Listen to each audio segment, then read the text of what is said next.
तो आज हम शुरू करने जा रहे हैं अपने पहले वीडियो की, जिसमें हम लोग मेट A8 कंप्यूटर या ऑपरेटिंग सिस्टम के बारे में बात करेंगे, जो दाहू की लेटेस्ट टच स्क्रीन मॉनिटर है। इस वीडियो में हम अलग अलग टॉपिक पे वन बाय वन बात करेंगे। जैसे सबसे पहले हम इसके टेक्निकल डाटा के बारे में बात करेंगे, मतलब ये कंप्यूटर कैसे काम करता है, क्या क्या सपोर्ट करता है, क्या क्या चीज़ें इसके अंदर दी गई है। दूसरे टॉपिक में हम स्क्रीन पर दिखने वाले सारे आइकन्स या फिगर को हम शॉर्टली एक्सप्लेन करेंगे। फिर तीसरे वीडियो में एक ऑपरेटर के लिए जितनी ज़रूरी चीज़ें हैं वो सारी चीज़ें कवर करेंगे, और फिर जो बाकी के बचे हुए चीज़ें रहेंगी उसको हम लोग अलग अलग टॉपिक के हिसाब से अलग अलग वीडियो में डिस्कस करेंगे। क्योंकि एक ही वीडियो में पॉसिबिलिटी नहीं है कि पूरा कवर अप किया जा सके, फिर अलग अलग वीडियो में हम लोग अलग अलग टॉपिक जैसे डिजाइन मैनेजमेंट हो गया, पैरामीटर का सेटिंग हो गया, नीडल सेटिंग हो गया, जैसे ग्रुप सेटिंग हम लोग बोलते हैं। ग्रुप सेटिंग बहुत सारे टेक्नीशियंस को भी बहुत दिक्कत होता है सेटिंग करने में, उसके बारे में हो गया। फिर मशीन टेस्टिंग फंक्शन जो अपना आता है वो, फिर अपना फंक्शन सेटिंग आता है वो, ये सब चीज़ें हम लोग वन बाय वन करके अलग अलग वीडियो में जानेंगे। ये सब टॉपिक मैं अगर एक ही वीडियो में कवर करूँगा तो वीडियो लगभग 10 घंटे 12 घंटे का हो जाएगा, जो फिर देखना भी पॉसिबल नहीं है और समझना भी पॉसिबल नहीं है। तो पार्ट वाइज करके वीडियोज आएंगे। तो शुरू करते हैं मेट A8 कंप्यूटर के बारे में, जो दाहू की latest touch screen operating system है। ये ऑपरेटिंग सिस्टम मल्टी सीक्वेंस, जिसे हम लोग फ्लैट एम्ब्रॉयडरी बोलते हैं, और टेपिंग कोडिंग, जिसको रिबन की मशीन हम लोग बोलते हैं, ये दोनों को सपोर्ट करता है। और या फिर जो मिक्स की मशीन आएगी टेपिंग कोडिंग के साथ में मल्टी सीक्वेंस, तो उस मशीन को भी ये कंप्यूटर सपोर्ट करेगा। ये कंप्यूटर हमें 17 इंच की डिस्प्ले देता है, fully touch screen LCD panel है। डिस्प्ले बड़ा होने की वजह से इसको ऑपरेट करना आसान होता है और दिखाई भी अच्छी तरह से पड़ता है। आइकन का साइज बड़ा है तो आपको ऑपरेटर को काम करने के लिए भी बहुत इजी होता है। इसके टेक्निकल डाटा अगर हम लोग देखते हैं तो इसके स्टैंडर्ड वर्जन में हमें 10 करोड़ स्टिच की मेमोरी मिलती है। मतलब में हम इसके कंप्यूटर में 10 करोड़ स्टिच तक सेव कर सकते हैं, और वो 1000 डिजाइन तक सपोर्ट करेगी। मतलब में 1000 डिजाइन हम पूरा कर लें नंबर के हिसाब से, और या फिर 10 करोड़ स्टिच काउंट के हिसाब से, जो पहले पूरा हो जाएगा उसका एरर बताएगा। मतलब में मेमोरी फुल का एरर बताएगा। 1000 डिजाइन हमने डाल लिया, उसके बाद 1001 डिजाइन डालने जाएंगे तो मेमोरी फुल का एरर आएगा। ये फिर बहुत बड़ी बड़ी डिजाइनें हैं तो 100-200 डिजाइन में ही अगर हमारा 10 करोड़ स्टिच पूरा हो जाता है तो फिर वो मेमोरी फुल का एरर बता देगा। अगर एक डिजाइन की बात की जाए, एक डिजाइन इसके अंदर मैक्सिमम 5 लाख स्टिच का हो सकता है, और कोई भी डिजाइन 5000 कलर चेंज तक सपोर्ट करेगा। मतलब 5000 कलर की डिजाइन हम बना सकते हैं, या 5 लाख स्टिच तक की डिजाइन स्टैंडर्ड वर्जन में इजीली सपोर्ट करेगा। मेट A8 कंप्यूटर थोड़ा खास है, पुराने सिस्टम से थोड़ा सा अपग्रेडेशन मॉडल में है, क्योंकि इसके अंदर बहुत सारी सुविधाएं ऐसी दी हुई है जो कि पहले के कंप्यूटर में नहीं आता था। जैसे वाईफाई का सुविधा इसके अंदर दिया हुआ है, 4G नेटवर्क सिम के थ्रू वो दिया हुआ है, स्मार्ट फैक्ट्री का ऑप्शन दिया हुआ है, दाहू क्लाउड प्लेटफॉर्म का ऑप्शन दिया हुआ है। इन सब चीज़ों पे हम आगे इसी वीडियो में डिस्कस करेंगे। इस ऑपरेटिंग सिस्टम में अभी तक के जितने भी डिवाइस आते हैं, मतलब मार्केट में पुराने से पुराने और नए से नए डिवाइस जितने भी आते हैं, वो सारे के सारे कॉमनली इसमें सपोर्ट करेंगे। जैसे कि मोस्ट कॉमन डिवाइस अपना है सीक्वेंस है, कोडिंग है, बीट्स है, लेजर है, हीट कटिंग है, single foot motorised pressure foot आया है वो। सीक्वेंस में भी 6 सीक्वेंस 10 सीक्वेंस तक या 16 सीक्वेंस तक का ऑप्शन आ चुका है अभी। बीट्स में है तो 6 बीट्स तक का ऑप्शन अभी ऑलरेडी आ चुका है। तो ये सारी चीज़ों को ये मेट A8 सपोर्ट करता है। पुराने वर्जन्स में, बहुत सारे वर्जन्स में सपोर्ट नहीं करता है। एक चीज़ और यहाँ पे देखने लायक है कि ये कंप्यूटर के अंदर बहुत सारा चीज़ यूनिक दिया हुआ है। मतलब में ऑपरेटर के लिए तो बहुत सारा सुविधा दिया गया है। जैसे ज़्यादा इस्तेमाल होने वाली चीज़ों के लिए शॉर्टकट की दिया हुआ या फिर डेडिकेटेड की दिया हुआ है। मतलब एक ही चीज़ को आप अलग अलग जगहों से या डायरेक्टली स्क्रीन के ऊपर से भी कर सकते हैं। आपको पैरामीटर खोलने की ज़रूरत नहीं होगी या फिर ज़्यादा बटन्स प्रेस करने का या ज़्यादा टच स्क्रीन यूज़ करने का ज़रूरत भी नहीं पड़ेगा, जिसको मैं वीडियो में आगे बताते जाऊँगा कि कैसे कर सकते हैं। इस कंप्यूटर में कॉमनली यूनिवर्सल सॉफ्टवेयर आता है। दाहू की जितनी भी टच मॉनिटर है सब में आता है। यूनिवर्सल सॉफ्टवेयर मतलब हमें कोई भी चीज़ अटैचमेंट लगाना हो या निकालना हो तो वो ईजिली हो जाता है, हमें सिर्फ ऑन या ऑफ ही करना होता है। उसके बारे में भी मैं आपको आगे बताऊंगा कि फंक्शन सेटिंग में जाकर कैसे हम कोई भी डिवाइस को या कोई भी सिस्टम को रोक सकते हैं या चालू कर सकते हैं। अब हम चलते हैं अपने दूसरे सेगमेंट पे, मतलब अब हम स्क्रीन पे दिखने वाले सारे आइकन्स को एक एक करके देखेंगे और समझेंगे कि ये किस लिए दिया हुआ है और इसे क्या कर सकते हैं। आइकॉन से शुरू करने से पहले हम यहाँ पे नीचे जो 5 बटन दिए हुए हैं हमारे पास वो पहले समझ लेते हैं। उसके अंदर left, right, up and down ये 4 बटन है पेंटोग्राफ मूव करने के लिए मैनुअली। और ये जो गोल वाली बटन है वो दिया हुआ है अपना फ्रेम मूविंग फास्ट या स्लो करने के लिए, जिसको हम लोग कंगारू मोड या कछुआ मोड में समझते हैं। सबसे पहले ऊपर लेफ्ट में हम देखते हैं तो दाहू का लोगो आता है, जिसे टच करने पे कुछ नहीं होता है, मीन्स वो ओनली फॉर लोगो है डिस्प्ले के लिए। उसके बाद हमें नेटवर्क सर्वर कनेक्शन का आइकॉन दिखता है, जिसमें अगर 2 कंप्यूटरों के बीच में अगर क्रॉस मार्क रहेगा तो मतलब हुआ कि हमारा मशीन है वो नेटवर्क सर्वर कनेक्शन से जुड़ा हुआ नहीं है। और अगर 2 कंप्यूटरों के बीच में ग्रीन कलर का टिक मार्क रहेगा तो इसका मतलब हुआ कि हमारा मशीन है वो नेटवर्क सर्वर कनेक्शन से जुड़ा हुआ मशीन है। उसके बाद आपके स्क्रीन पे वाईफाई का आइकन आएगा, वो आइकन पे हम क्लिक करेंगे तो ऐसा एक बॉक्स खुल के आएगा, जिसके अंदर जितने भी आसपास में वाईफाई कनेक्शंस अवेलेबल रहेगा वो यहाँ पे शो करेगा। इन केस नहीं शो कर रहा है तो आप यहाँ से रिफ्रेश कर सकते हैं और सेम मोबाइल की तरह उसको डायरेक्टली कनेक्ट कर सकते हैं पासवर्ड डाल करके।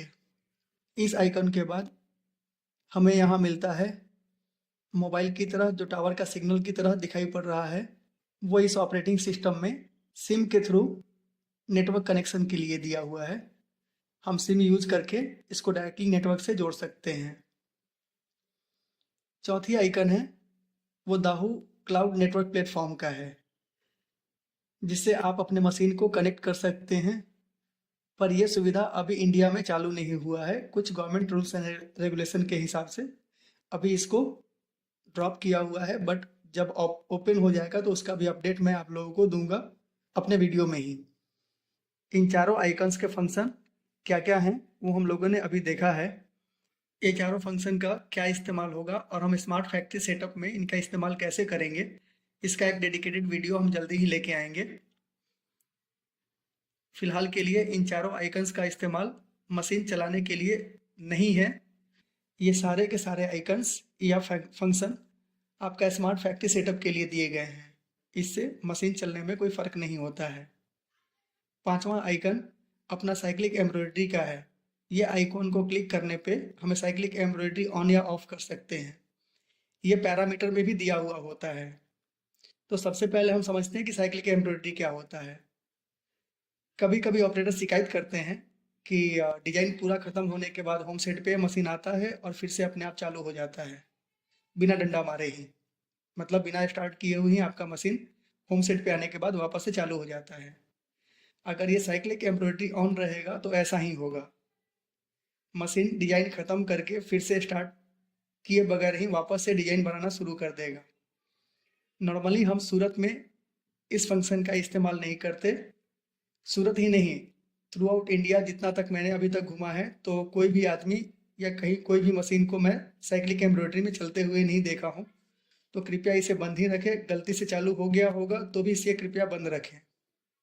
अगर इस टाइप की कोई प्रॉब्लम आ रही होगी आपको कि मशीन अपने आप चालू हो जाता है होम सेट पे आने के बाद, तो सबसे पहले यहाँ से ही आप इसको ऑफ कर सकते हैं। इसके बाद टेपिंग मोड का ऑप्शन आता है, जो यहाँ से भी सेलेक्ट कर सकते हैं। इसमें अलग अलग मोड मिलते हैं। इसमें जैसे normal mode, zigzag type 4 mode, zigzag type 5 mode.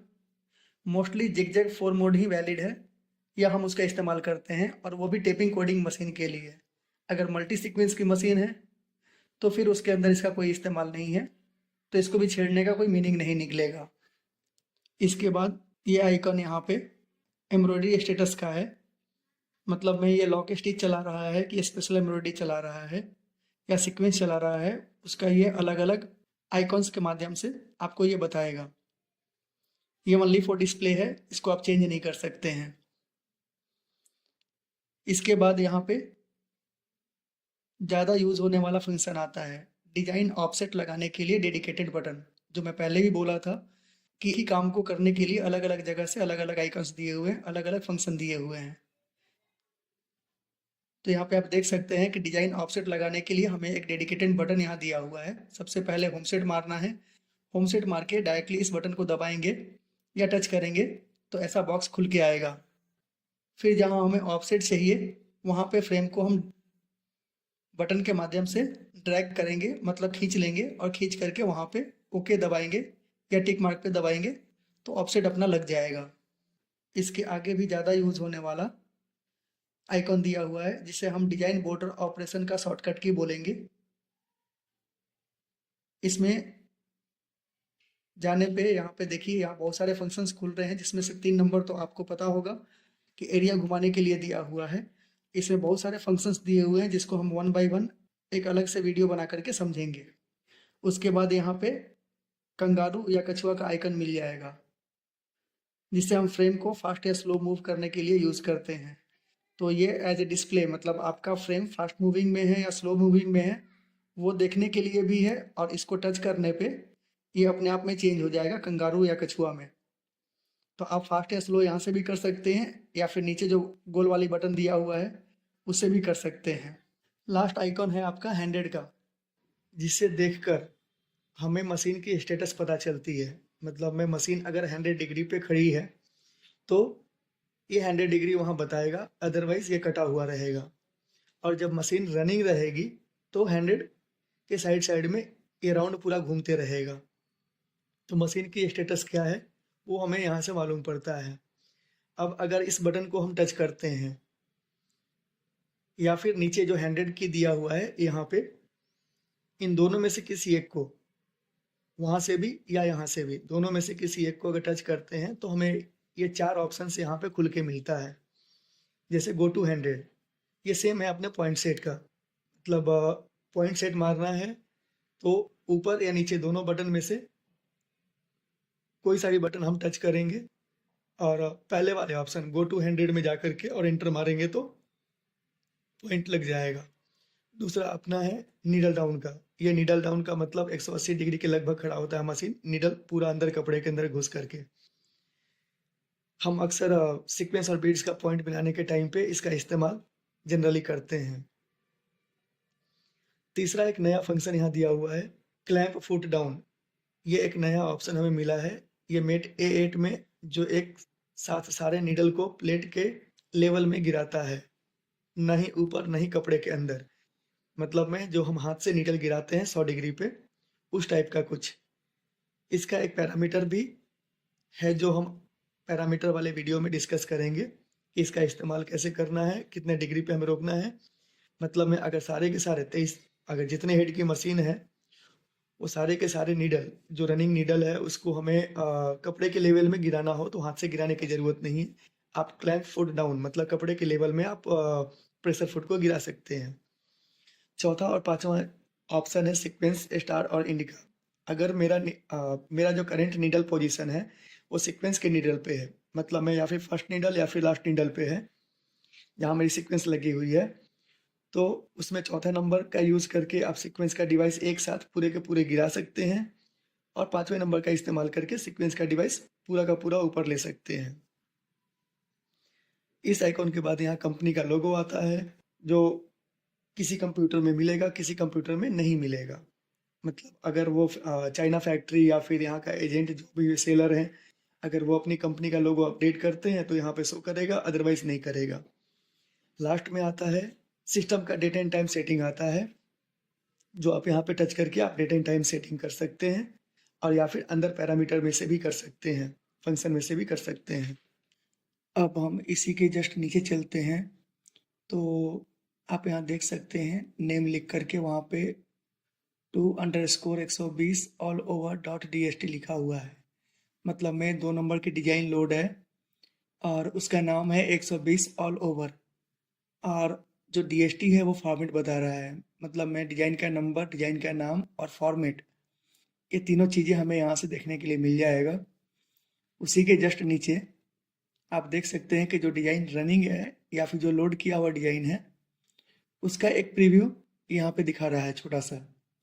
Design का लॉक लगा हुआ हो या नहीं लगा हुआ हो, जो डिजाइन हमारी लोड रहेगी चलने के लिए वो यहाँ पे प्रीव्यू में छोटा सा बताते रहेगा हमेशा।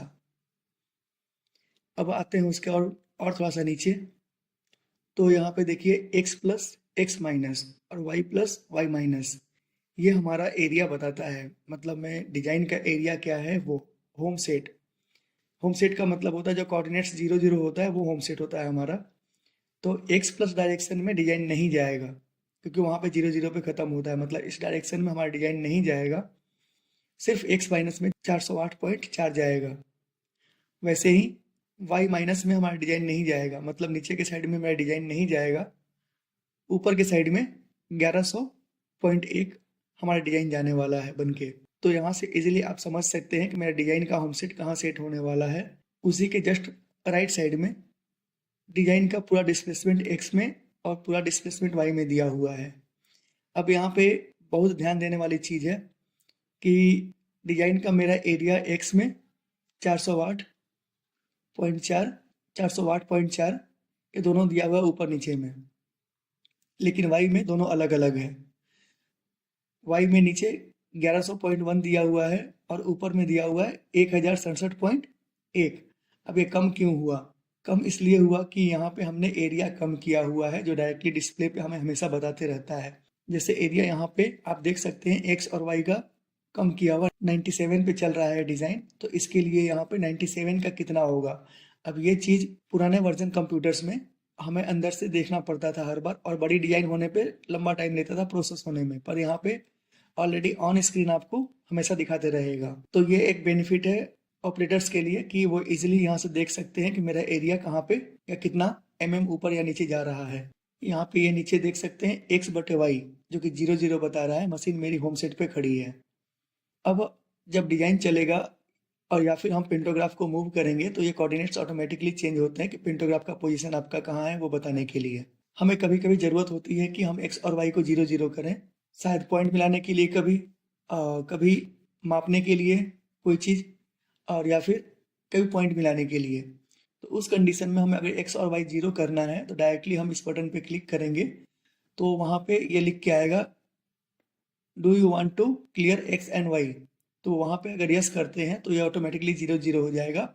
पर रनिंग फ्रेम में भी कर सकते हैं, ऐसा कोई दिक्कत नहीं है कि यहाँ से 0 0 कर दिया तो वो होम सेट बन जाएगा। वो होम सेट नहीं बनेगा, होम सेट आपने जहाँ बनाया था वहीं पे रहेगा। इसको हम लोग टेम्परली x और y को 0 0 कर सकते हैं। उसके राइट साइड में दिया हुआ है फ्रेम टाइम का। फ्रेम टाइम मतलब ये सिस्टम कैलकुलेशन के हिसाब से होता है। जैसे मतलब यहाँ पे देख लीजिए कि 52,636 स्टिच की डिजाइन है, जिसको सिस्टम कैलकुलेशन जो अपने स्पीड सेटिंग रखा है, जो पैरामीटर सेटिंग रखा है, उसके हिसाब से सिस्टम कैलकुलेट कर रहा है कि 1 घंटे 43 मिनट 32 सेकेंड में डिजाइन पूरी हो जानी चाहिए। बट ये सिस्टम कैलकुलेशन है, इसके अंदर फ्रेम का टाइम, बॉबिन चेंज करने का टाइम, ये सब चीज़ें नहीं होता है। तो उस कंडीशन में इससे कम से कम 10-15 मिनट 20 मिनट कभी आधे घंटे भी ज़्यादा लग सकता है। तो इसके लिए टेंशन नहीं लेना है कि ये सेम टाइम में मेरा फ्रेम ख़त्म हो रहा है या नहीं हो रहा है। अब यहाँ पे देखिए, यहाँ पे 2 चीज़ें दिया हुआ है। एक तो यहाँ पे धागे का कोण बना करके 1 बाई 1 लिखा हुआ है, मतलब मेरी एक कलर की डिजाइन है और पहला कलर ही चल रहा है। नीचे वाला जितने कलर की डिजाइन होगी वो बताएगा, और जो नंबर का कलर चल रहा होगा अभी करंटली मशीन में वो ऊपर में बताएगा। मतलब अगर मान लीजिए कि यहाँ पे 10 कलर की डिजाइन होती और यहाँ पे 3 बता रहा हो, तो उस कंडीशन में हमें समझना चाहिए कि यहाँ पे ये पूरी डिजाइन है वो 10 कलर की है, जिसमें तीसरा कलर मेरा रनिंग है। सेम वैसे ही यहाँ पे भी मेरी जो टोटल स्टिच है इस डिजाइन के अंदर वो 52,636 है, और जो करंट स्टिच आएगा वो यहाँ पे आएगा ऊपर में। जैसे जैसे मशीन रनिंग होगी वैसे वैसे ये कम ज़्यादा होते रहेगा। यहाँ पे ये टोटल प्रोडक्शन है वो शो करते रहता है कि हमें इस शिफ्ट में कितना प्रोडक्शन मिल चुका है अभी तक। उसके बाद उसके जस्ट ऊपर में यहाँ पे कितने कितने फ्रेम्स अभी तक निकले हैं, नंबर ऑफ फ्रेम्स कितने निकले हैं वो यहाँ पे बताता है। यहाँ पे जस्ट नीचे हमें दिखाई पड़ रहा है जो ब्लू कलर का RPM 000 लिखा हुआ है, वो मशीन की रनिंग RPM है। और जो वाइट कलर में है 900 लिखा हुआ, वो सेट RPM है। प्लस और माइनस से हम स्पीड कम या ज़्यादा कर सकते हैं। एक चीज़ और यहाँ पे मैं बताना चाहूँगा कि मेट A8 के अंदर जिस नीडल पे आप जितना RPM यहाँ सेट करेंगे उतना ही RPM पे एक कंटिन्यूसली मशीन चलाते रहेगा। मतलब में मुझे हर बार नीडल सेटिंग के लिए अलग अलग सेटिंग करने की ज़रूरत नहीं है। जो नीडल को मैं जितने RPM पे सेट करूँगा वो अगली बार भी आएगा तो उतने RPM पे ही चलेगा। मतलब मैं 12 कलर के लिए अगर अलग अलग RPM यहाँ से ही सेट कर देता हूँ तो 12 कलर के लिए अलग अलग RPM ऑटोमेटिकली यहाँ से ले लेगा। हमें अंदर से सेटिंग करने की ज़रूरत नहीं है। आप अंदर से 1000, 1100, 1200 कुछ भी रख लीजिए। बाहर से जो भी आप रखेंगे यहाँ पे पर्टिकुलर नीडल के लिए वो उतना ही स्पीड में उस नीडल को हर बार चलाएगा। यहाँ डिस्प्ले के बीच में सबसे ऊपर यहाँ पे डिजाइन का पैरामीटर्स दिखाते रहता है। डिजाइन का पैरामीटर्स मतलब में एक्स और वाई, डायरेक्शन, एंगल, रेपिटेशन, ये सब चीज़ों का ब्यौरा यहाँ पे दिखाई दे रहा है। इस पे अगर हम टच करते हैं तो ये डायरेक्टली हमें डिजाइन पैरामीटर सेटिंग वाले पेज पे लेके चला जाएगा। इस पैरामीटर को हमें कैसे सेट करना है वो एक अलग से वीडियो बना करके मैं हर एक चीज़ के बारे में एक्सप्लेन करूँगा कि किस ढंग से ये सारी चीज़ें काम करती है। अभी यहाँ पे आप डिस्प्ले में देख सकते हैं कि एक्स और वाई, जैसे हमने अगर एक्स में और वाई में कुछ कम ज़्यादा किया है एरिया तो यहाँ पे दिखाते रहेगा। जैसे मैंने वाई स्केल को यहाँ पे 97 पे रखा है और डायरेक्शन मेरा पी चल रहा है, तो ये आप अंदर वाली पेज से भी कर सकते हैं और या फिर नीचे यहाँ पे जो पी वाली बटन दी हुई है उससे भी कर सकते हैं। उसी के जस्ट नीचे हमारा यहाँ पे डिजाइन डिस्प्ले विंडो है जो डिजाइन की प्रोग्रेस दिखाते रहता है कि डिजाइन हमारे कितनी बन चुकी कितनी बाकी है। ग्रे कलर वाला है वो बिना बना हुआ डिजाइन है और जो कलर्ड हो जाएगा डिजाइन चल चुका होगा वो कलर में बताएगा। उसी के जस्ट नीचे यहाँ पे डिजाइन प्रोग्रेस बार आता है। डिजाइन में हमने कितना % तक अभी बना लिया है वो यहाँ पे डिस्प्ले करते रहता है। अभी यहाँ पे 0% दिखा रहा है, मतलब हमारी डिजाइन अभी स्टार्ट नहीं हुई है। जैसे जैसे मशीन रनिंग होती जाएगी वैसे वैसे यहाँ पे आगे बढ़ते जाएगा परसेंटेज में। अब हम चलते हैं इस साइड में। यहाँ पे देख सकते हैं एक सांप की तरह बना करके 0 लिखा हुआ है। ये सेम है जो हम लोग यहाँ पे टेपिंग मोड देखे थे। टेपिंग मोड जो हम लोग आइकन्स में अभी पहले ही इस वीडियो में बताते आया हूँ। तो अगर हमारी टेपिंग की मशीन होगी तो यहाँ पे जो टेपिंग मोड हम लोगों ने सेट किया होगा वो टेपिंग मोड यहाँ से शो करेगा। अदरवाइज अगर मल्टी सीक्वेंस की मशीन है तो यहाँ पे हमेशा 0 ही रहेगा। आपका सांप की तरह बना के 0 लिखा रहेगा। इसका मल्टी सीक्वेंस के मशीन में कोई यूज नहीं है। उसी के जस्ट नीचे यहाँ पे देखिए एक नीडल बना करके और 12 दिया हुआ है। तो इसका मतलब हुआ कि मेरी मशीन है अभी वो 12 नंबर नीडल पे खड़ी है। अब अगर हमें कलर चेंज करना है तो हम यहाँ पे भी डायरेक्टली टच करेंगे और या फिर नीचे साइड में ये वाली आइकन हम टच करेंगे तो हमें नीडल चेंजिंग का ऑप्शन मिल जाता है। उसी के जस्ट नीचे यहाँ पे धागे का कोन बना बना करके 1 2 3 4 5 अलग अलग लिखा हुआ है। अगर ये मल्टीपल कलर की डिजाइन होती, ज़्यादा कलर का डिजाइन होता तो यहाँ पे अलग अलग कलर्स आते, यहाँ पे पूरे 12 नहीं आते। सब में जैसे आपने नीडल सेटिंग किया वैसे वैसे यहाँ पे दिखा रहा होता। और जो डिजाइन में अभी करंटली कलर चल रहा होता उसके ऊपर ये जो आउटलाइन है वो हाईलाइटेड आता। तो हाईलाइटेड आउटलाइन में आपको ये समझ में आता है कि कितने नंबर का मेरा कलर चल रहा है। मतलब यहाँ से भी आप देख सकते हैं और यहाँ से भी आप देख सकते हैं कि मेरा कौन सा नंबर का कलर चल रहा है। अब नीडल सेटिंग के लिए हमें यहाँ से भी डायरेक्टली ऑप्शन मिल जाता है। मतलब में आप इस पोर्शन को पूरा पूरा कहीं भी टच कीजिए, आपको डायरेक्टली वो नीडल सेटिंग वाले पेज पे लेके चला जाएगा। और अदरवाइज आप यहाँ पे टच कीजिए और यहाँ पे टच कीजिए, दोनों में भी इनपुट कलर लाइन करके आता है ऑप्शन, उसमें भी आप नीडल सेटिंग कर सकते हैं। तो हमारे पास नीडल सेटिंग के लिए ऑलमोस्ट 3 ऑप्शन आ गए। यहाँ से भी आप नीडल सेटिंग कर सकते हैं, यहाँ से भी कर सकते हैं और इसमें से भी कर सकते हैं। और नीडल मैनुअली चेंज करने के लिए यहाँ से कर सकते हैं और यहाँ से कर सकते हैं। अब आते हैं नीचे, जिसमें सबसे पहले कलर चेंजिंग मोड दिया हुआ है। दूसरे पुराने कंप्यूटरों की तरह इसमें भी 3 मोड है, मैनुअल मोड, सेमी ऑटो और ऑटोमेटिक मोड। नीडल से नीडल के बीच में अगर एम लिखा हुआ है तो ये मैनुअल मोड हुआ, जिसमें डिजाइन का एक कलर खत्म होने के बाद मशीन रुक जाएगी, तो हमें कलर चेंज भी मैनुअली करना पड़ेगा और स्टार्ट भी मैनुअली करना पड़ेगा। उसके बाद आता है सेमी ऑटोमेटिक मोड। 2 नीडल के बीच में अगर ए लिखा हुआ है और यहाँ पे एक लाइन खींचा हुआ है तो ये सेमी ऑटोमेटिक मोड हम लोग बोलते हैं, जिसके अंदर कलर चेंज जो आपने सेटिंग किया है यहाँ पे, वो कलर चेंज तो ऑटोमेटिक हो जाएगा, बट मशीन खुद से स्टार्ट नहीं होगी, मशीन रुक जाएगी। हर बार कलर चेंज होने के बाद आपको मशीन को स्टार्ट करना पड़ेगा। उसके बाद आता है आपका फुली ऑटोमेटिक मोड, जिसके अंदर 2 नीडल के बीच में ए लिखा होगा,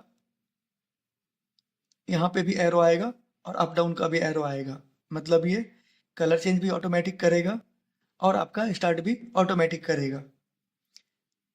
तो हमारे जितने भी कलर की डिजाइन होगी, कलर चेंज होने के बाद मशीन रुकेगा नहीं, ऑटोमेटिक वह स्टार्ट हो ही जाएगा। उसके बाद आता है मशीन रनिंग मोड। इसमें भी 3 मोड मिलते हैं, पुराने मशीनों में भी सेम ही है और इस मशीन में भी सेम ही है। इसमें एक नॉर्मल मोड आता है, जो इस टाइप का एक सिंगल प्ले बटन आता है, वो स्लो आइडलिंग मोड बोलते हैं हम लोग। डबल प्ले लोगो आता है, वो फास्ट आइडलिंग मोड का आता है। नॉर्मल मोड में हमारी मशीन चलती है। स्लो आइडलिंग मोड जो सिंगल प्ले वाली लोगो है, उसके अंदर हमारी फ्रेम तो मूव होगी, नीडल डाउन नहीं होता है, वो भी स्लोली जैसे मशीन चलता है उसी टाइप से वो मूव होगी। और ये डबल प्ले लोगो वाला फास्ट आइडलिंग मोड में ना हमारी पेंटोग्राफ मूव होगी, ना हमारी नीडल गिरेगी, डिजाइन फास्टली भागेगा 100-200 स्टिच के आंकड़े में। और जब आप मशीन को रोकेंगे तो ऑटोमेटिकली फ्रेम वहाँ पे मूव करके चला जाएगा। उसके बाद यहाँ पे होम आइकन आता है, जो यहाँ टच करने पे हमें 2 ऑप्शन देता है, एक बैक टू ओरिजिन, दूसरा रिस्टोर ऑफसेट पॉइंट। अब यहाँ पे ये पुराने कंप्यूटर से थोड़ा अलग है। यहाँ पे पुराने कंप्यूटर में हम लोग जनरली पहले होम सेट बनाते थे, होम सेट बनाने के बाद ऑफसेट लगाते थे, और जब हम होम सेट मारते थे तो ये ऑफसेट पॉइंट पे ही चला जाता था मशीन। पर यहाँ पे ये दोनों चीज़ों को अलग अलग कर दिया है। होम सेट मारने पे जो हमारा होम सेट होगा वहाँ पे जाएगा, और ऑफसेट मारने पे जो दूसरा ऑप्शन ऑफसेट है वो मारने पे आपका मशीन ऑफसेट पे जाएगा।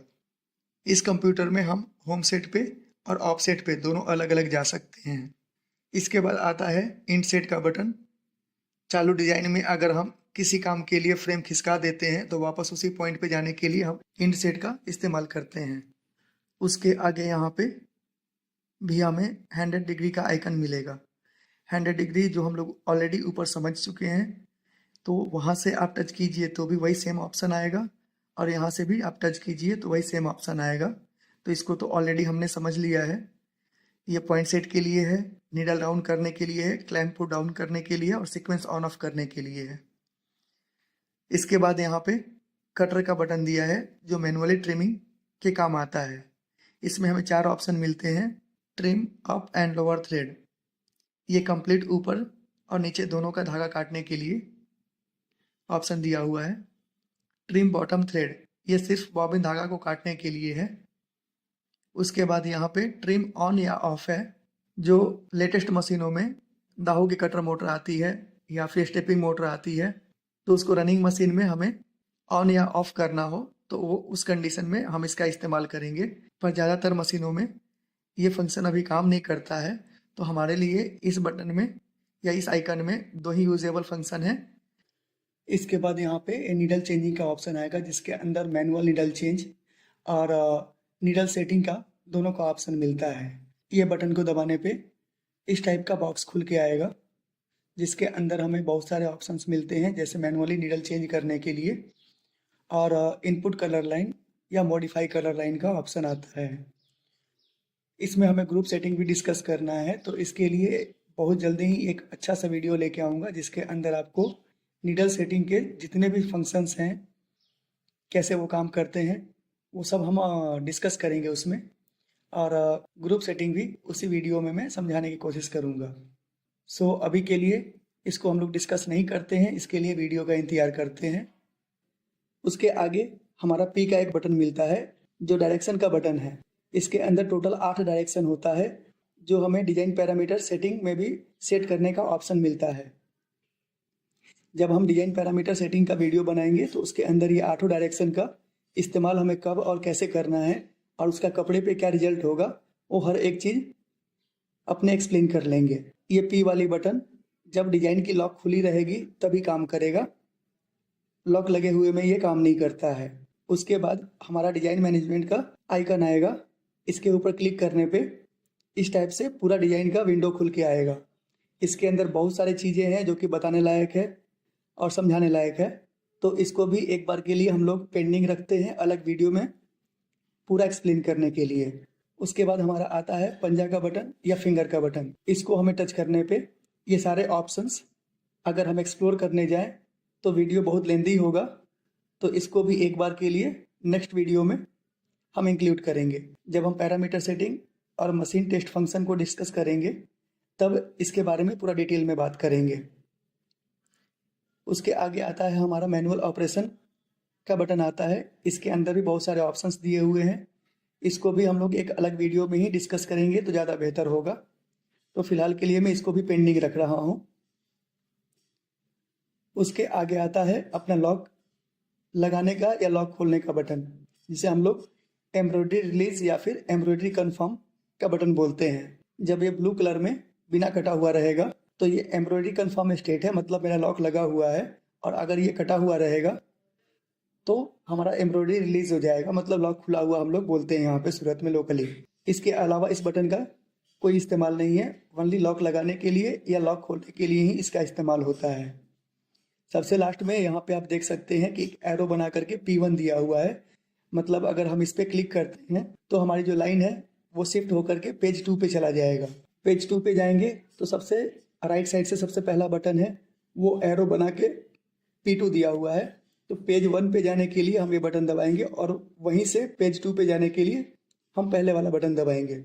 सबसे पहला जो हमें आइकन मिलता है नीडल प्लस माइनस, ये बहुत ही इम्पोर्टेंट है और बहुत सारे ऑपरेटर इसका अभी तक इस्तेमाल नहीं करते हैं, पर मैं उनको बताना चाहूँगा कि इसको इस्तेमाल करना आप सीख लो या समझ लो तो आपका काम में बहुत ज़्यादा सहूलियत रहेगा। जब हम ये बटन को टच करते हैं तो इस टाइप से ये नीचे के लाइन में ये पूरा एक मेन्यू खुल के आएगा, जिसमें हम लेफ्ट साइड से सबसे पहले देखते हैं तो -1 और +1 का बटन आता है। इसके अंदर अगर हम -1 करते हैं तो हमारी मशीन या हमारी डिज़ाइन एक स्टिच बैक चली जाएगी और +1 करते हैं तो एक स्टिच फॉरवर्ड जाएगा। उसके बाद हमारा ये नीडल बना करके और माइनस और प्लस दिया हुआ है, लेकिन एरो सिंगल सिंगल है, जो सेम है हमारा स्लो आइडलिंग का। स्लो आइडलिंग का मतलब ये सेम टू सेम है हमारा वो सिंगल प्ले लोगो वाला स्लो आइडलिंग वाला, जिसके अंदर पेंटोग्राफ मूव होगा बट नीडल नहीं गिरेगा। उसके बाद हमारा आता है ये फास्ट बैक और फास्ट फॉरवर्ड। फास्ट बैक और फास्ट फॉरवर्ड वो डबल लोगो वाला हम लोग जो डिस्कस किए थे पहले कि बहुत तेजी में डिजाइन आगे जाएगा या पीछे आएगा, उसके लिए है। उसके बाद यहाँ पे माइनस प्लस और यहाँ पे कलर दिया हुआ है, मतलब एक कलर हम पूरा पूरा बैक ले सकते हैं या फिर एक कलर हम पूरा पूरा फॉरवर्ड ले सकते हैं। सबसे लास्ट में हमारा आता है स्टिच डाल करके और फॉरवर्ड या बैकवर्ड करने के लिए। तो इस फंक्शन का इस्तेमाल बहुत लोग नहीं करते हैं अभी, लेकिन इसका इस्तेमाल करना है क्योंकि इसके अंदर जो डिजाइन है वो बहुत तेजी से भागता है।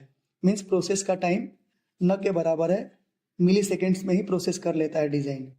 इससे पहले डिस्कस किए हुए सारे बटन्स का इस्तेमाल करके आप पुरानी मशीनों की तरह भी फॉरवर्ड और बैकवर्ड ले सकते हैं, पर ये वाले फंक्शन का इस्तेमाल करके आप न के बराबर टाइम में चाहे तो लाखों स्टिच या 2 लाख या जितना भी स्टिच से कोई मीनिंग नहीं है, पर प्रोसेस करने के लिए इसको मिली सेकेंड्स में ही टाइम चाहिए होता है। मान लीजिए कि 1 लाख स्टिच की डिजाइन है और हमने 80,000 स्टिच पे होम सेट मार लिया है, तो 80,000 स्टिच भगाने के लिए हमें बहुत टाइम चाहिए होगा, चाहे हम पहले वाले किसी भी फंक्शन का इस्तेमाल करें तो। पर यहाँ अगर हम 80,000 स्टिच डाल करके और खाली प्लस का बटन दबाएंगे तो 80,000 स्टिच वो मिली सेकेंड काउंट में प्रोसेस करके और वहाँ तक मशीन पहुँच जाएगा। तो इसका इस्तेमाल हमें करना है जिससे हमारा टाइम बहुत ज़्यादा सेव हो सकता हो। इसको आप प्रैक्टिकली अपने मशीन पे करके देख सकते हैं, तो उससे आपको जल्दी समझ में आ जाएगा कि हमें कितना टाइम का बचत होने वाला है इस फंक्शन का इस्तेमाल करके। सेकेंड नंबर पे आता है अपना यहाँ पे फ्रेम सेलेक्शन एंड पोजीशन का बटन, जिसके अंदर बहुत सारे ऑप्शंस हैं। इसको भी हम लोग एक अलग वीडियो में देखेंगे, क्योंकि ये बहुत सारे फंक्शन इसमें नए दिए हुए हैं, तो उसको हमें अलग से अच्छी तरह समझाना होगा तो ही जा कर के वो समझ में आएगा। उसके बाद आता है हमारा एक शॉर्टकट की, जो पैरामीटर सेटिंग का एक्सेस हमें यहाँ से देता है। हमें पैरामीटर सेटिंग के लिए पंजा दबा करके और 7 नंबर पे नहीं जाना होगा, डायरेक्टली इस बटन का इस्तेमाल करके हम पैरामीटर सेटिंग में जा सकते हैं। पैरामीटर सेटिंग हम लोग आने वाले वीडियोस में देखेंगे, क्योंकि वो बहुत लंबा टॉपिक होने वाला है। उसके बाद आता है यहाँ पे मशीन टेस्ट का शॉर्टकट की। मशीन टेस्टिंग के लिए भी वही पंजा दबा करके हमें मशीन टेस्ट में जाना होता है, बट यहाँ पे शॉर्टकट की हमें दिया हुआ है, तो डायरेक्टली मशीन टेस्ट करना है तो इसके अंदर भी हम लोग जा सकते हैं। इसके भी सारे फंक्शंस हम लोग आने वाले वीडियोस में देखेंगे। उसके बाद यहाँ पे हमें लैंग्वेज चेंज करने की बटन मिल जाती है, जिसमें बहुत सारे ऑप्शंस दिए हुए हैं लैंग्वेज चेंज करने के। इसमें आप देख सकते हैं डिफरेंट लैंग्वेजेस हैं, और सबसे लास्ट में यहाँ पे देख सकते हैं कि एक हिंदी भी दिया हुआ है, पर शायद हिंदी हम लोगों के लिए ऑफिशियल भाषा नहीं हो सकता है, क्योंकि कंप्लीट हिंदी हमें खुद नहीं आती है। हमारी लिखी हुई हिंदी भी हम नहीं समझ सकते हैं, तो फिर चाइनीज़ का लिखा हुआ हिंदी तो हमें क्या समझ में आएगा। तो मैक्सिमम हम लोग इंग्लिश में ही काम करेंगे, वो ज़्यादा बेहतर होगा हमारे लिए भी। लास्ट बटन है अपना हेड टाइप सिलेक्शन का, जिसके अंदर आप प्लेन एम्ब्रॉयडरी या फिर टेपिंग एम्ब्रॉयडरी सेलेक्ट कर सकते हैं, पर टेपिंग का ऑप्शन अगर ऑन रहेगा और टेपिंग की मशीन रहेगी तो ही वो वैलिड होगा। फिलहाल मेरे पास भी उसके लिए कुछ फ़ोटोज़ नहीं है, जिसके वजह से मैं भी आपको ओनली प्लेन एम्ब्रॉयडरी ही समझा सकता हूँ। अगर फ्यूचर में मुझे कोई टेपिंग कोडिंग के साथ में मशीन मिलती है तो उसके अंदर फिर वापस आपको मैं उसके फ़ोटोज़ वीडियोज़ शेयर करूँगा कि कैसे इसका इस्तेमाल करके हम मल्टी से टेपिंग पे और टेपिंग से मल्टी पे जा सकते हैं। फ़िलहाल के लिए इतना ही इस वीडियो में। ऑलमोस्ट 40 मिनट का वीडियो हो चुका है। फ़िलहाल आप इसको एंजॉय कीजिए, सीखिए, समझिए, और मुझे कुछ बताने लायक है तो कृपया आप मुझे भी बताइए। और अगर वीडियोस में कुछ मज़ा आ रहा हो तो सब्सक्राइब कर सकते हैं, जो आगे आने वाले वीडियोस के लिए आपको नोटिफिकेशन दे देगा कि भाई कब मेरे वीडियोस आ रहे हैं। क्योंकि मुझे भी टाइम कम ही निकलता है और वीडियो बनाने में बहुत मेहनत करनी पड़ती है, तो वीडियोस आपको थोड़ा टाइम रुक करके ही मिलने वाला है। हर रोज़ का वीडियो मैं पोस्ट नहीं कर सकता, क्योंकि वीडियो बनाने में बहुत टाइम लगता है। अभी के लिए फ़िलहाल इतना ही। मिलते हैं अगले वीडियो के साथ बहुत जल्दी।